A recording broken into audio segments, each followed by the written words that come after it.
Hi guys, welcome back to another new video of IPDRG Learning Hub Telugu. Let's go. Sepsis అంటే ఏంటి? It is a life threatening blood stream infection.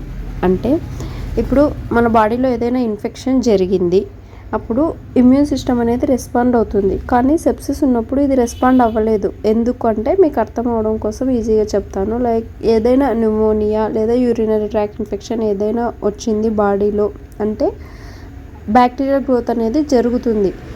తర్వాత toxins కూడా produce అవుతాయి. అవి అనేవి బ్లడ్లో release అవ్వడం వల్ల టోటల్ బ్లడ్ అంతా ఇన్ఫెక్ట్ అవుతుంది, టాక్సిన్స్తో నిండిపోయి ఉంటుంది. అప్పుడు ఆక్సిజన్ సప్లై అనేది చెయ్యదు, బాడీ మొత్తం ఇన్ఫ్లమేషన్ లాగా మారిపోతుంది అనమాట. ఆక్సిజన్ సప్లై చేయకపోవడం వల్ల ఆర్గాన్ ఫెయిల్యూర్స్ కూడా జరుగుతాయి. కాబట్టి దీన్ని life threatening blood stream infection అని చెప్తాము. ఇంకా ఈజీగా చెప్పాలంటే ఇన్ఫెక్షన్ వల్ల, లోకల్ ఇన్ఫెక్షన్స్ వల్ల సెప్సిస్ వచ్చే ఛాన్సెస్ ఉంటాయి అన్నమాట. సెప్సిస్ అంటే బ్లడ్ ఇన్ఫెక్షన్ అంటే సిస్టమిక్ ఇన్ఫెక్షన్ కింద.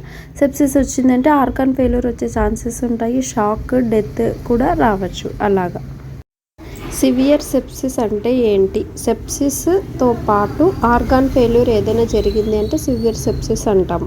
సెప్సిస్ అలానే ఆర్గాన్ ఫెయిల్యూరు దాంతోపాటు షాక్ కూడా వచ్చింది అంటే దాన్ని సెప్టిక్ షాక్ అని చెప్తాము. సెప్టిక్ షాక్ ఉన్నప్పుడు పేషెంట్ యొక్క బ్లడ్ ప్రెషర్ అనేది చాలా తగ్గిపోతుంది. అలాంటి అంటే సెప్టిక్ షాక్ ఉంది పేషెంట్కి అన్నప్పుడు ఖచ్చితంగా వాసోప్రెసర్ అనేది యూజ్ చేస్తారు. సెప్సిస్ ఎలా కోడ్ చేస్తాము అనేది చూద్దాము. ఇప్పుడు పేషెంట్కి సెప్సిస్ అండ్ రెస్పిరేటరీ ఫెయిల్యూర్ ఉన్నాయని చెప్పి డాక్యుమెంట్ చేశారు ఫిజిషియన్. అప్పుడు ఫస్ట్ సెప్సిస్ అన్స్పెసిఫైడ్ ఇవ్వాలి, తర్వాత అక్యూట్ రెస్పిరేటరీ ఫెయిల్యూర్ అనేది సెకండరీగా ఇస్తాము.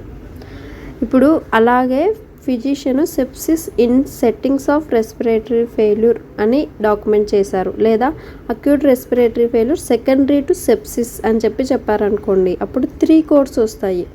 ఎందుకంటే అక్యూట్ రెస్పిరేటరీ ఫెయిల్యూర్ అంటే ఆర్గాన్ ఫెయిల్యూర్ కదా, మనం ముందు చూసాం కదా. ఆర్గాన్ ఫెయిల్యూర్ అంటే సివియర్ సెప్సిస్ కింద కన్సిడర్ చేస్తాము. సెప్టిక్ షాక్ అనేది ఇక్కడ మెన్షన్ చేయలేదు.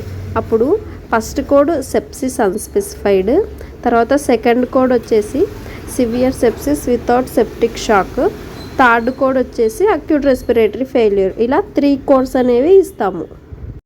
ఇప్పుడు అలా కాకుండా ఓన్లీ సెప్టిక్ షాక్ అని డాక్యుమెంట్ చేశారనుకోండి, అప్పుడు 2 కోడ్స్ ఇస్తాము. Sepsis unspecified, severe sepsis with septic shock అనే కోడ్ ఇస్తాము.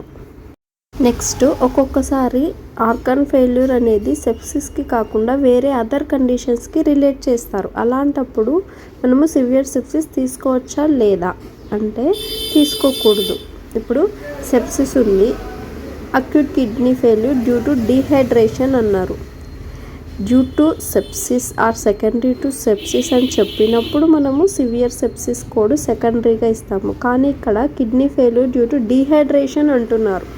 క్లియర్గా వాళ్ళే మెన్షన్ చేశారు, డీహైడ్రేషన్ వల్ల ఆర్గాన్ ఫెయిల్యూర్ జరిగింది అని, సెప్సిస్ వల్ల కాదు. కాబట్టి సెప్సిస్ ప్రైమరీగా ఇస్తాము, సెకండరీగా సివియర్ సెప్సిస్ అనే కోడ్ ఇవ్వకూడదు.